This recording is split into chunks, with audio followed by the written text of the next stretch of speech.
Hi guys, and welcome to the review of the MG HS. What is the HS? The HS is the third addition to the MG lineup here in the UK. It starts with a hatchback, goes to the popular compact SUV, the ZS, which I have reviewed before. It's now also available as a full EV, electric car, that one. Looking forward to trying that. But this is the new arrival in the range. It's the flagship, if you like, because it's 4.5 meters long, 2 meters wide. It's a medium SUV, full size, medium size, for this market, full size, really a medium size SUV, full 5-seater.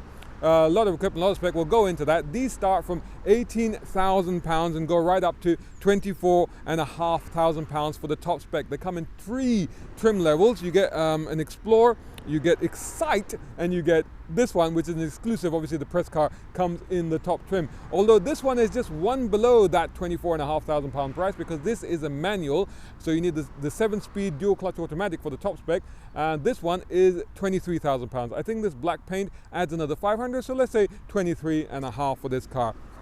They only all come as front-wheel drive in our market, despite appearances, and they only come with one engine. A 4-cylinder turbo petrol 1.5 puts out 160 brake horsepower, 184 pounds for the torque, and 250 Newton meters.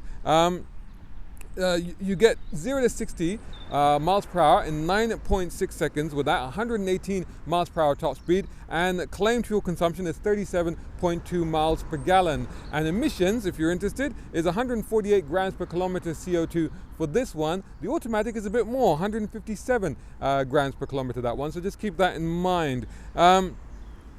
They get a lot of equipment as standard. One thing that they all get is MG Pilot, which is like a safety pack that they have, and that includes lane keep assist. It also includes blind spot detector, rear cross traffic alert, and high beam assist. So at night time, the high beams will automatically dip and go down when there's cars coming in front of you or opposite you. So standard equipment, a huge list of that stuff, so I'll try and go through it quickly. Tire pressure monitor, this is not all of it, this is just the key things. Hill start, hill descent assist. It's got automatic headlights, got LED daytime running lights, it's got front fog lights, and on the base model it's got 17-inch alloy wheels, but from that one up, so Excite and Explore, they have these 18-inch alloy wheels that you see on this car. They get AC, they all get keyless start, entry and start, so a start button as well inside. They all get cruise control, they get an automatic dimming mirror, and they get a 10-inch infotainment display inside, which I'll show you when we get inside. The base model has a 4-speaker stereo system. Actually, I think the Explorer and the Excite.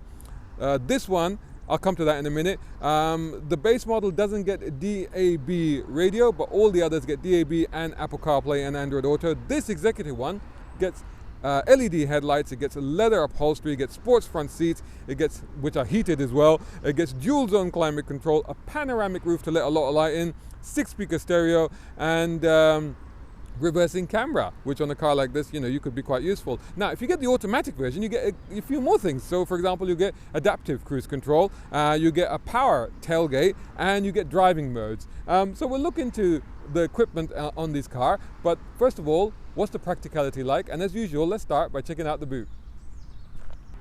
So let's check out the boot. Oh, before we do that, look at this, 7-year warranty, so that's peace of mind. Oh, and by the way, did I mention that the MG badge on the front is the biggest MG badge ever?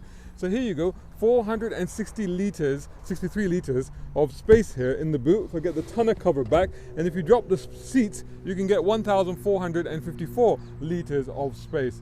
There's a pocket there, and you can see that it's pretty spacious, but the floor is quite high. But under the floor, there is a couple of compartments there. Now, actually, the thing is, there could be a lot more space here, because underneath here, there's actually quite a lot of space where a spare tire would be. And so if you took that out, or if you used the squashy bags and stuff, you could get a lot of stuff in there. So actually, in many ways, spacious, not necessarily practical, but quite usable nonetheless. Wonder what the rear passenger compartment is like. Let's try that out next.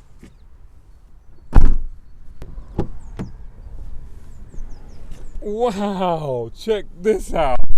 Look at the amount of room that I've got. Now, I'm 6'2" with long legs. This driving seat is actually set for my driving position, so I'm effectively sitting behind myself, and they've scooped out the backs of these, but there's no need. I mean, there's about 2 inches of clearance just for my knees there. No issue with shins either, and actually wiggle room for my shoes where I got boots on as well. So loads of room there. I feel like I'm reclined, but actually, can you see this? This seat is actually moved forward, so I could actually move that further back and actually really be reclined as well. So lots of room to move around, really, really nicely designed, nicely done seats as well. Here you have, of course, Chelsea Isofix anchor points. You've got a center armrest. We'll check out this brushed aluminium. I'm going to talk a bit more about that when we get into the front. Reminds me of another brand. A lot of influences there. You got 2 cup holders and you got a pocket in there, so that's quite handy. You have a panoramic roof. Can you make that out? So if you feel a little bit claustrophobic, you just open that and then you get tons of light coming in here. Elasticated rear pocket, AC vent, but check this out, 2 USB points as well. Really clever. Really, really nicely done. I really like the way that they have done the back of this car. Top marks to MG on the rear compartment of this HS. Not only is it spacious and comfortable and practical, but you've got kit and stuff that you could do, that you could use, and the kids would love to have as well. So really, really well done on that. I wonder if the front is as good as the rear. Let's find out.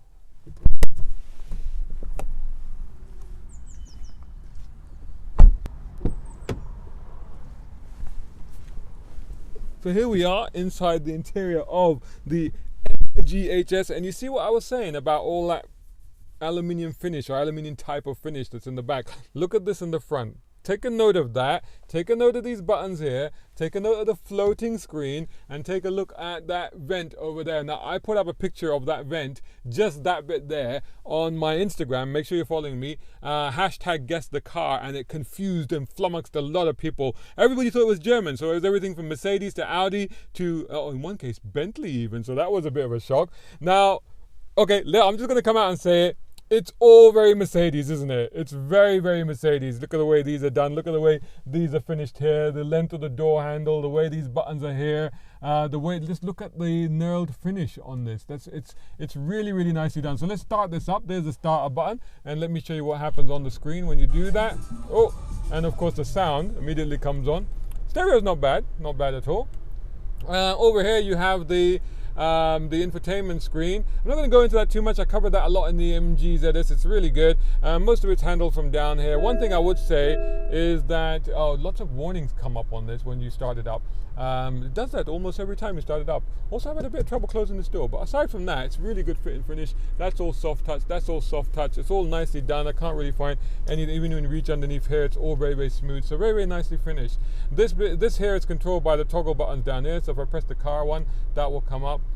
Stuff on there, and then you get all of these systems. So lane keep assist, this is the MG pilot thing with the safety systems. They're all inbuilt. Comfort, convenience, you can all control it and configure it from here. You can also actually it is touchscreen, so if you want you can do that, and you will go into the climate control, and that's how you do that, your temperature and your heated seats.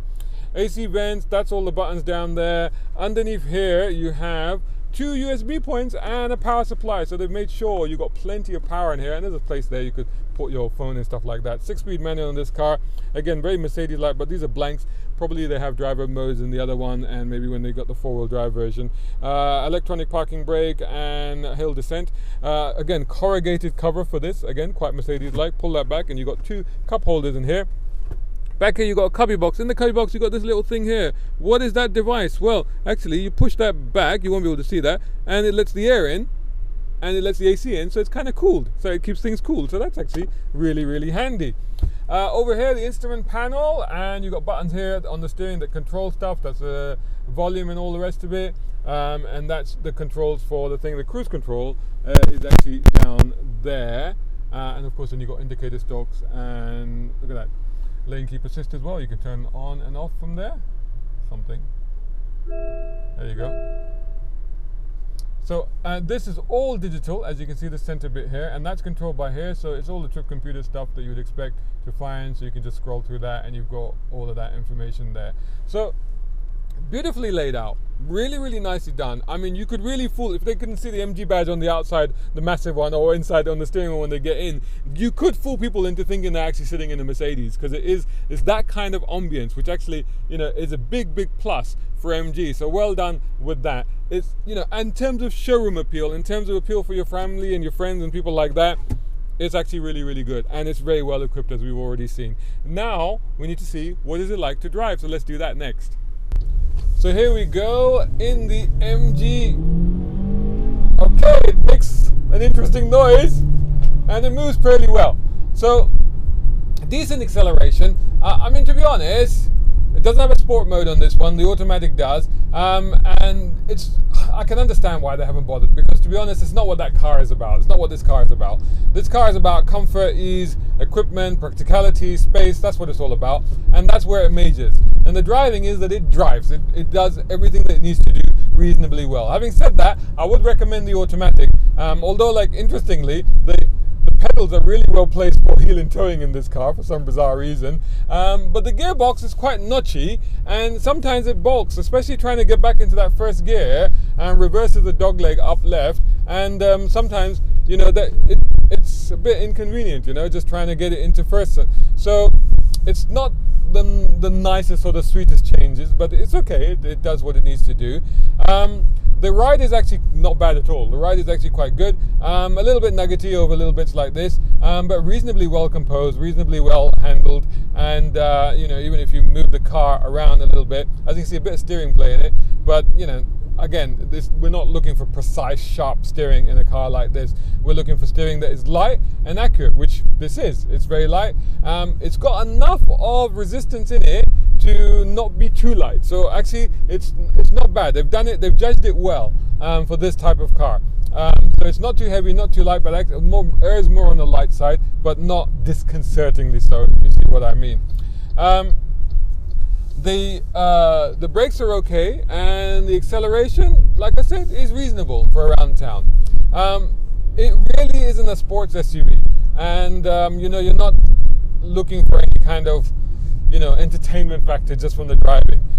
What it will do is get you around comfortably, quietly, without any fuss or anything like that. That's another reason why I would actually, you know, this is quite rare for me, but in this particular case, I would say just go for the automatic, you know, rather than the manual. I don't think the manual actually brings anything to it, and I think this is a car that actually an automatic would be better suited to it and would make more sense for the sort of person that's buying it. So if you can stretch the extra grand, just go for that one.